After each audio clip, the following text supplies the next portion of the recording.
I think that's one of the things that those of us like you that work game days, we know that it doesn't just start an hour before kick.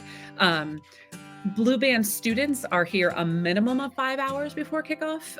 But really, other than a noon kickoff, we're pretty much here 6 to 7 hours prior. Students will come in, they have a rehearsal an hour and a half to 2 hours.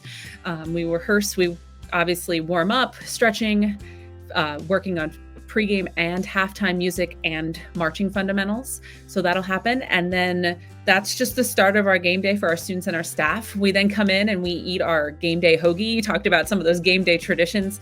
You talk to any blue bander or blue band alum, they'll talk about the game day hoagie, which sometimes is at 8 o'clock in the morning and sometimes is at 4 o'clock in the afternoon, depending on the kick. And from there, we have a lot of things that happen on game day that I think some people see parts of, but the whole operation logistically itself it's a lot. I mean, our students and our staff, we have it down to a science, but it's always evolving. We have lots of moving pieces. So our students will come in, and then some students will volunteer to go and do a few pep band gigs.